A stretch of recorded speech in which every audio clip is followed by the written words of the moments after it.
Hola, ¿qué tal, queridos jóvenes? Un cordial saludo a los que están siguiendo esta presentación de los jóvenes en la Biblia. Y hoy me da gusto presentarles un modelo o una modelo de juventud, ejemplar, paradigmático para los creyentes, que es la joven Virgen María de Nazaret. Ya comenzando por el nombre de la Virgen María, en Lucas 1:27, en el episodio de la Anunciación, en el Evangelio de San Lucas, el evangelista emplea 2 veces el vocablo parsenos, en referencia a María. Y este vocablo tiene 2 significados básicos. Puede indicar que es una muchacha o joven soltera y virgen. Por tanto, María es una joven, una muchacha humilde que vivía en la provincia de Galilea, en un pueblito llamado Nazaret. Y según las costumbres de Palestina, en aquella época el matrimonio de una joven se desarrollaba en 2 fases, porque se nos presenta en el texto de que ella estaba desposada con un hombre que se llamaba José. Y hay una primera fase en este matrimonio que es el compromiso matrimonial, que los hebreos llaman erusin, y que en latín es sponsalia, ceremonia correspondiente a nuestra petición de mano, en la que se intercambiaba el mutuo acuerdo de los novios para casarse en presencia de los testigos. Y se pagaba el mohar, equivalente a la dote, patrimonio de la novia. La segunda fase del matrimonio, propiamente dicho, en hebreo se denominaba nisuim, por el que el marido se llevaba a casa a su novia para vivir juntos. Y ya el compromiso matrimonial confería al novio toda clase de derechos legales sobre la novia, que desde el momento podía considerarse como su mujer. Y el compromiso no podía romperse más que mediante una demanda de divorcio interpuesta por el novio. Y toda violación de los derechos maritales del novio por parte de la novia se consideraba en la época como adulterio. Y después de la ceremonia del compromiso, normalmente la novia seguía viviendo en casa de los padres alrededor de 1 año antes que el marido se la lleve oficialmente a su casa, y se consume así el matrimonio. Entonces, quiero centrarme yo en las cualidades de esta joven Virgen María, cuyo nombre, según parece, procede del cananeo y quiere decir señora, quiere decir princesa, quiere decir una persona encumbrada. El nombre de María, por lo tanto, es un nombre programático, es decir, expresa la realidad de la persona, su misión, la gestión o tarea que va a realizar. Y la hermana de Moisés, que lleva un nombre también similar, se llamaba Mirjam o Miriam, en Éxodo 15:20. Y tiene un nombre similar al de María. Y de hecho la escritura normal, la escritura que encontramos en la Septuaginta, que es la Biblia de los 70, habla de Mariam, con la M final, que es la que emplea Lucas también en este pasaje. Lucas emplea Mariam. Mirjam, de donde deriva María o Mariam, es un nombre semítico de origen cananeo, como había expresado, relacionado con el hebreo también y el ugarítico, y cuyo significado propio es cumbre, altura. Ella es una señora encumbrada. En cuanto a nombre de mujer, tenía probablemente una cierta connotación también de excelencia. Y hay que relacionarlo con otros nombres femeninos también de significado parecido, abstracto, ciertamente, como Hamna, que quiere decir gracia, o Etna, que quiere decir delicia. Entonces María, gracia, delicia, se llama altura o se llama excelencia. Me quiero centrar en este pasaje de San Lucas en el que ella tiene esta experiencia de encuentro por primera vez con Dios a través del arcángel Gabriel, que es el mensajero de Dios.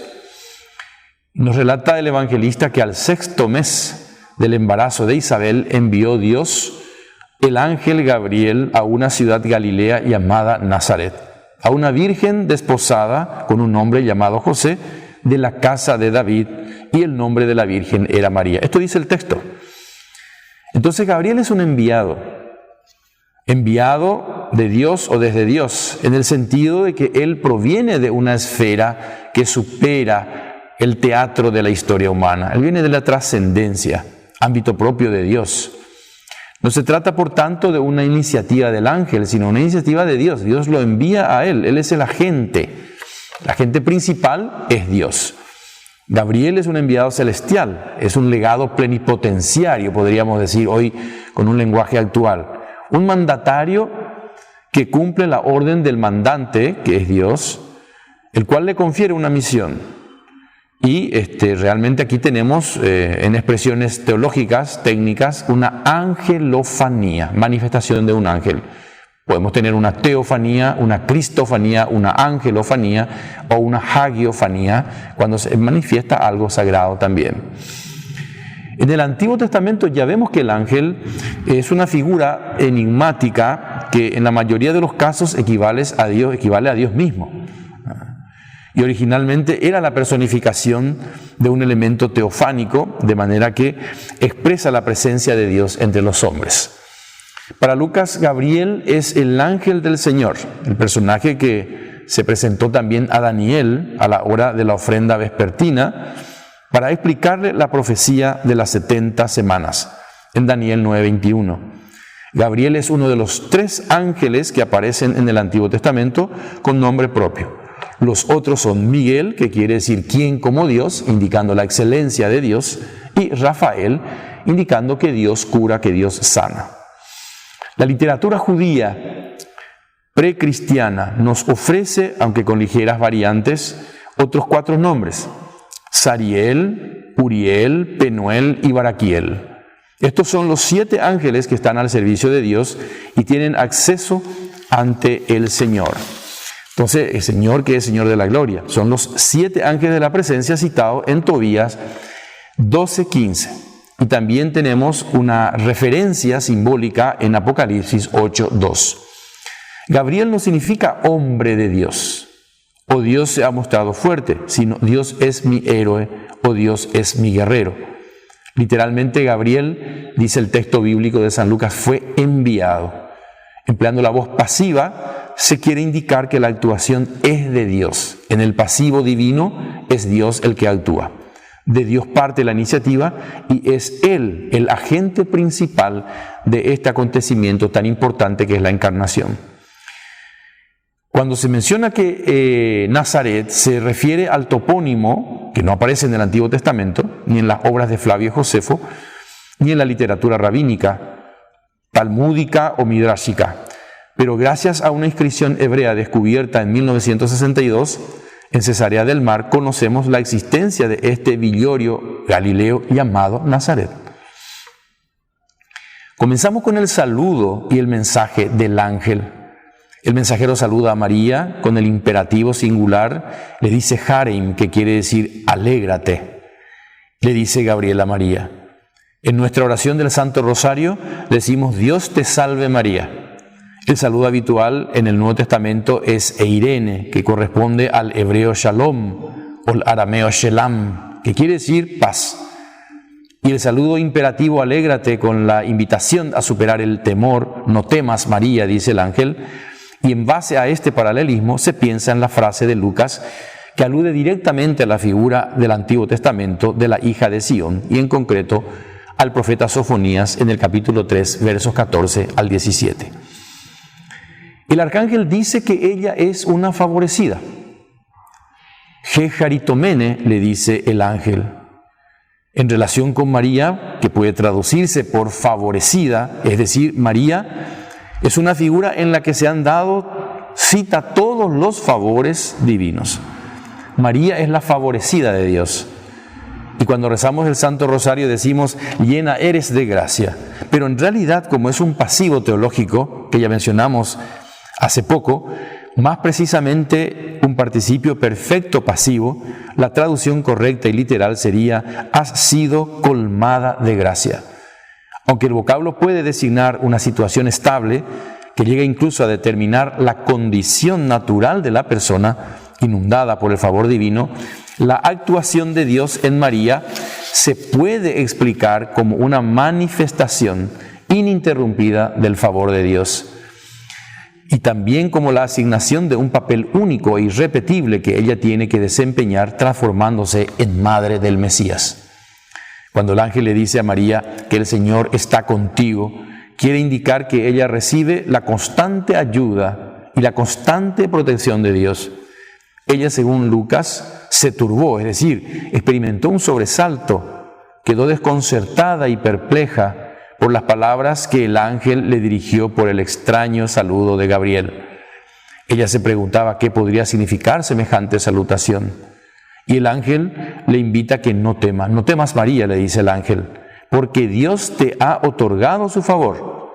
Es decir, María ha encontrado gracia de parte de Dios. Y ahí le anuncia lo que va a suceder. Vas a concebir y darás a luz un hijo.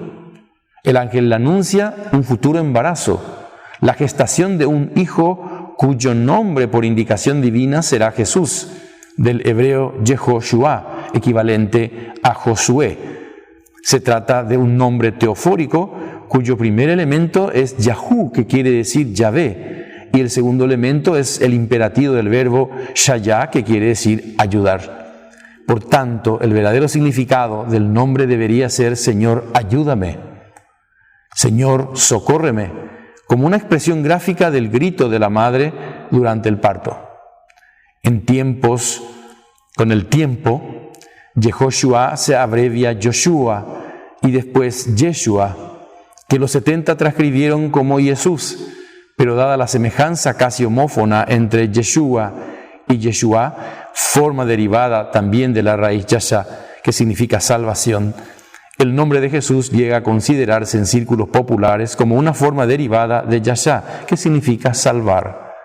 Esta etimología popular es precisamente la que recoge Mateo en 1:21, pero la verdadera raíz lingüística del nombre Jesús y de Josué es Shaiwa, que quiere decir ayudar. De Jesús, el ángel dice que será grande, describiendo la personalidad del niño que va a nacer y la función que va a desempeñar. Grande o grandeza es un atributo propio de Dios, es nota característica del Dios de Israel.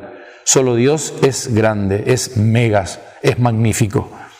Y a continuación, Gabriel afirma que será llamado Hijo del Altísimo, es decir, Hijo del Dios Supremo. Dios es, según el título hebreo, el Elión, y según el título arameo es Ilai, es decir, el Altísimo. El Altísimo, el encumbrado, el excelso, el supremo. Y en griego se dice Hipsistos, el que está por encima de todo. Se sentará en el trono de David, su padre, dice el ángel, aludiendo a 2 Samuel 7, 12 al 13, que habla de la profecía de Natán a David en relación al poder real que va a permanecer en su descendencia. Así, desde el punto de vista de la realeza, Jesús será llamado Hijo de David, de la estirpe del rey. Por eso Él reinará. Ya desde su infancia queda enunciado el tema de la realeza de Jesús, que reinará sobre la casa de Jacob por los siglos.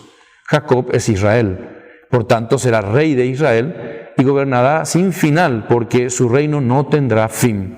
Es decir, un dominio que será temporalmente eterno.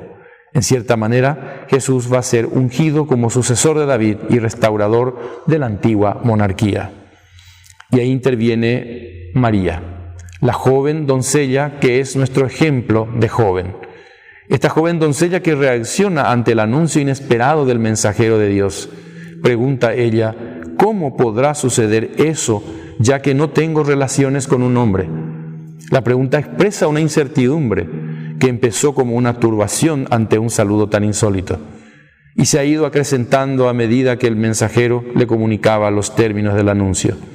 Literalmente, María alega que no conoce varón, es decir, que ella no ha tenido relaciones conyugales. De este modo, María ratifica la descripción que se ha dado de ella de ser una joven virgen. Y aquí le replica el ángel. El ángel le responde a la pregunta de María con la información de la intervención de 2 agentes, el Espíritu Santo y el Altísimo. El Espíritu Santo vendrá sobre ti, le anuncia, y el poder del Altísimo te cubrirá con su sombra. El Espíritu Santo aparece como una potencia creativa de Dios que actúa en el ser humano. Y de este modo, según Lucas, el Mesías entra en la historia humana por medio de una actuación del Espíritu creativo de Dios sobre María. Vendrá, bajará sobre ti. Es una expresión que evidencia que la concepción de Jesús excluye cualquier clase de referencia a una unión sexual. Con esta expresión se quiere indicar y subrayar que el niño que va a nacer es un don de Dios, en el sentido más pleno de la palabra. La expresión "te cubrirá con su sombra" denota la presencia de Dios sobre María. Después de informar a María el evento de la encarnación, explica lo relacionado con el niño que va a nacer.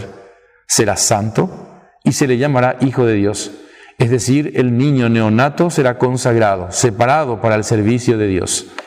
El poder de la actuación de Dios es ejemplificado por el ángel con el caso de Isabel, la pariente de María, que siendo estéril y de edad avanzada, ya llevaba 6 meses de embarazo. Y esto se explica porque para Dios nada hay imposible.